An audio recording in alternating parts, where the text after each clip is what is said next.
Good evening.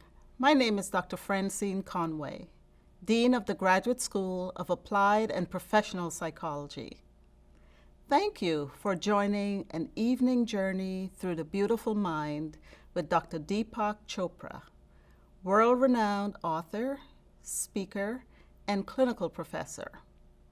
We are thrilled that Dr. Chopra, a pioneer in integrative medicine and personal transformation, could join this event to highlight our work, progress, and accomplishments.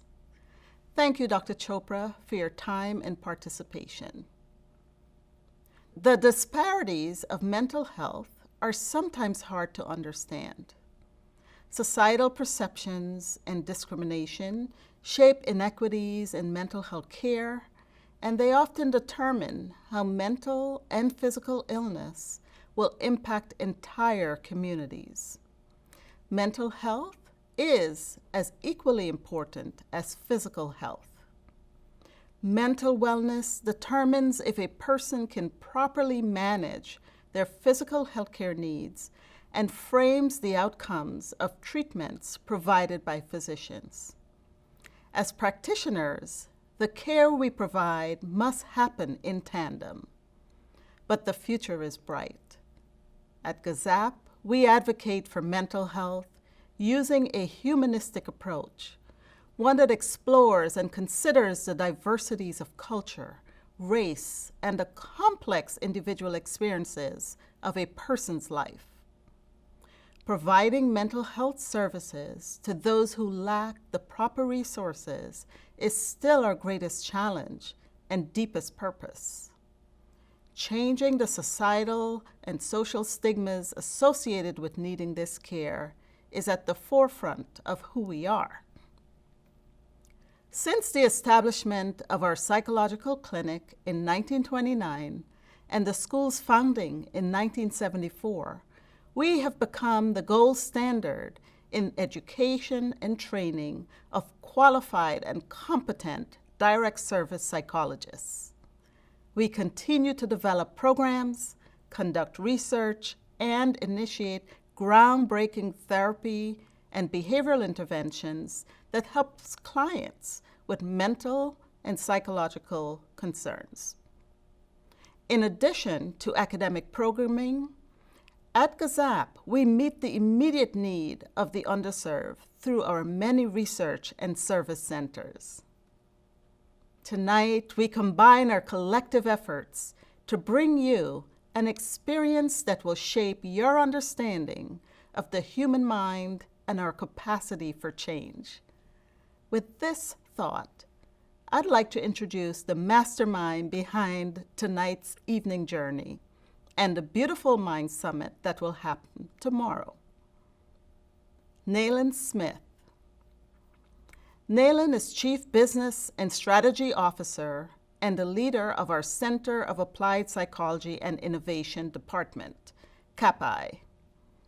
CAPI, informally known as the Innovation Lab, is the epicenter of our advancement in technology, research, and communications.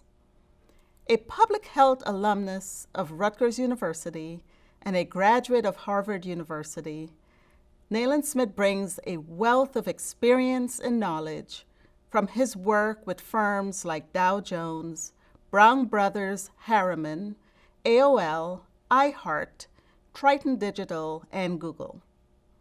His strategic insight has led to successful product and campaign launches in digital audio streaming, social networking, and mobile app products. Under CAPI, Nayland develops innovative technology products and programs that create new opportunities to advance the methods of delivering training and preparedness to current and future professionals in the field of psychology. As an architect of digital products, Nayland uses his expertise and digital prowess to serve in our capacity to reach the most vulnerable. We are grateful for tonight and for his immense contributions to GAZAP. I'm pleased to introduce Mr. Nayland Smith. Thank you, Dean Conway. and welcome everyone to the evening journey. As Dean Conway mentioned, my name is Nayland Smith. I appreciate you taking the time to join us this evening. I'd like to thank our esteemed guests, Dr. Deepak Chopra and Jay Ivey, for joining us this evening. This event was designed to highlight a special initiative, an initiative that advances the mission of the Graduate School of Applied and Professional Psychology, also known as GAZAP. And that mission is to serve our communities and underserved populations. GAZAP is passionately dedicated to the preparation of the next vanguard of mental health professionals that will go out into the world and make a difference. The school is home to doctoral and master's programs in psychology. It also provides continuing education for practicing professionals through our Office of Professional Development and Continuing Education. Under the leadership of Dean Francine Conway, significant strides in advancing the mission have been made. It services the needs of people with autism spectrum disorders, their families, and schools through the Douglas Developmental Disabilities Center. Through the Rutgers Center for Adult Autism Services and the College Support Program, adults with autism spectrum disorder participate in a one-of-a-kind program that makes an independent and fulfilling life possible. It provides unfettered access to comprehensive sexuality education for young people and the adults who teach them through its center called Answer. Its Center for Applied Psychology prepares students by offering invaluable experiences through its numerous clinics that span ADHD, youth anxiety, depression, Tourette's, foster care, and much, much more. Its Center for Alcohol and Substance Use Studies is dedicated to substance use research, education, and training. GAZAP's groundbreaking research deeply explores a myriad of subjects. Programs include research, borderline personality disorder, a psychological disorder affecting up to 2% of the population. Our doctors research the racial discipline gap in schools, where they examine how teachers and schools create racial and gender disparities in school discipline. Our behavioral medicine lab research focuses on increasing access to behavioral health for disadvantaged groups. The School System Improvement Project is a grant-funded collaboration between Rutgers University and Arizona State University, which examines school effectiveness through technological innovation. In the world of technology, which is near and dear to me, there are many advances.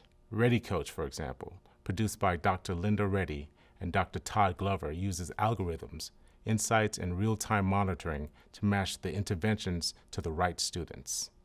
Our interactive virtual training for teachers, work led by Dr. Elisa Chernoff, provides realistic and compelling training environments for teachers. Our very own Jesse Fickelstein, a doctoral student, and Dr. Shireen Rizvi are working on an innovative game that helps people practice skills for living based on dialectical behavior therapy. When COVID-19 emerged, we developed an emergency fund for students. We tackled the digital divide by providing hardware and connectivity devices to less fortunate students. And recognizing the duress placed on our Rutgers community, GAZAP galvanized 180 psychologists to provide mental health services for free, pro bono. Now, we are working on yet another initiative that employs technological innovation to solve a significant problem, the mental health desert. Now, what is the mental health desert?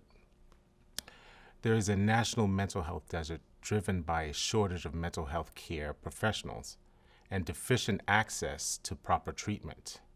This shortage is particularly acute amongst teens and children.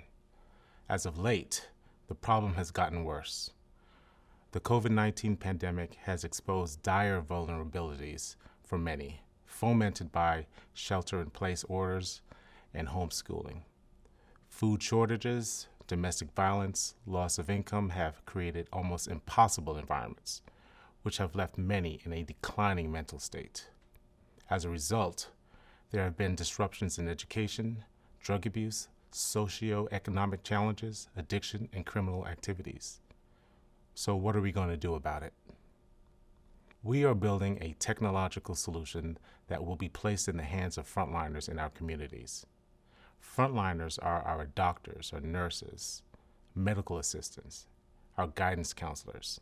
These are people, and as of late, heroes, that are the first to interface with communities and by default are the first to detect a mental health indication. However, far too often, there is very little time or experience to conduct mental health evaluations. We are building a system called the Mental Health Toolbox, also known as MHT. When MHT is placed in the hands of frontline workers, it will facilitate mental health evaluations and screenings. It will develop a risk profile, but it will not diagnose, but instead it'll look for indications. The next step this tool takes is integral to addressing the mental health desert, and that is the connection to a mental health professional. To attempt to remediate the mental health desert, we must get people to the right help, and I like to punctuate right. And not just any help. MHT, I like to say, is a software that will have an EI, or emotional intelligence, because it will make the best attempt to connect people to practitioners that match their preferences. Cultural relevance. These are sensitivities, language, geography, race, ethnicity, and insurance. These sensitivities are key because when these preferences are met, outcomes are better. In its Phase 2 edition, MHT will be made available to everyone, not just practitioners. Whether you are at home or if you are in human resources and you need to offer something that will help other employees, MHT will be useful. In Phase 2 of the product, we intend to measure behavioral indicators that may suggest risks for decline. It will measure sleep patterns, insomnia or hyperinsomnia, and patterns of speech. Imagine these behavioral markers triggering basic suggestions to tip you in the right direction to prevent or slow down mental decline. Or it may immediately prompt a therapist or family member when decline is detected. This is MHT. And that is how we intend to address the mental health desert. I would like to play a brief video which depicts the dire situation and some of the statistics behind the mission of MHT.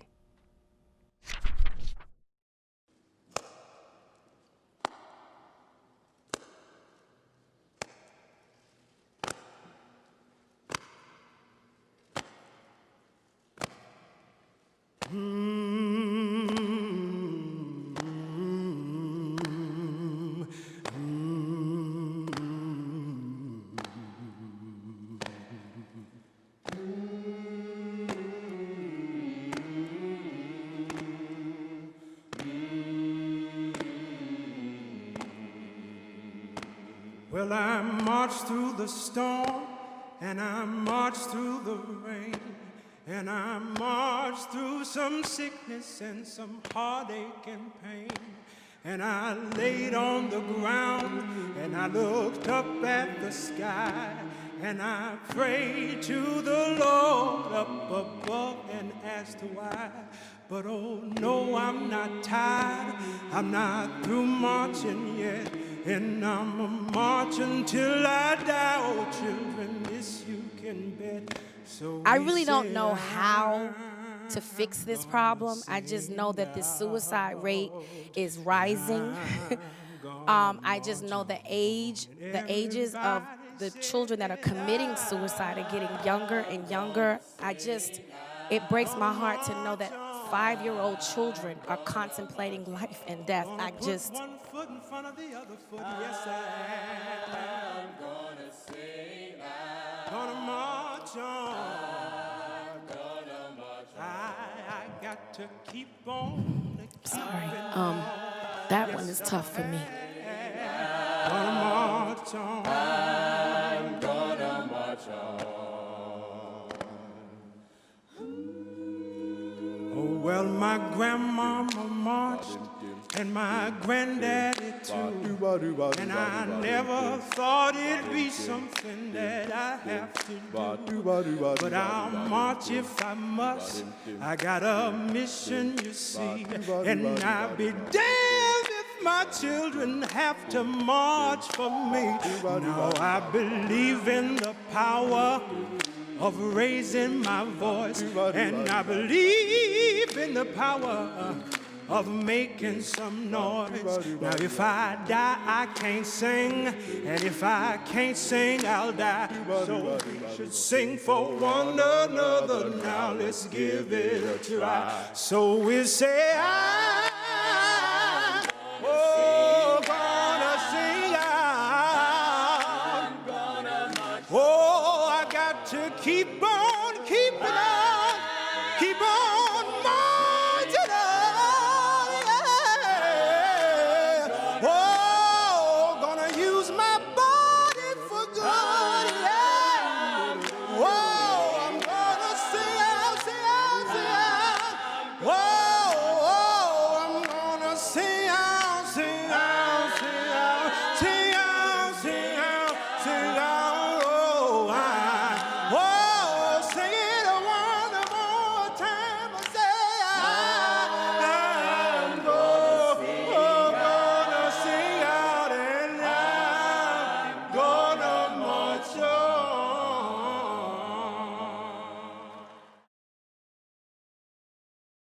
So, how do you get involved? If you are a practitioner of any kind, physician, psychologist, psychiatrist, social worker, or nurse, become a part of our beta test. Go back to the lobby on this platform and click the red sign that says MHT. We can use your help during our beta test. Or tell a friend. Awareness is key. For more information, go to mht.online. Or please donate. Click the heart in the upper right-hand corner of the screen in the navigation. Your funding will help us to produce this vital tool and get it to the communities that need it the most. And one last note, tomorrow we are hosting a day-long series called the Beautiful Mind Summit, a free series where we talk about subjects such as racial trauma, mindfulness and performance, chronic pain, treating Latina maternal depression, the stigma of autism, couples dealing with COVID, and so much more. If you haven't already, go to www.beautifulmindsummit.com. And finally, I'd like to thank my team who has worked so hard on this project. I'd like to thank Janaba Figueroa, Wei Shi, Kim Spinelli, Kitman Khan, Compton Chester, Aruna Chada, Jessica Benas, Micah Sims, and the Rutgers Foundation, Dan Rice, Nirmal Sarangani, and Lucas Dellingberg. And special thanks to Alyssa Constable and her team that were so instrumental in putting this event together. And Joe Harb and his team, who donated their time for free and saw my vision and built this platform that you're using this evening. And finally, Dean Conway for making all of this possible. Finally, the hour is here. I would like to bring Jay Ivy back so we can get to the main event. Again, thank you for your time and enjoy the show.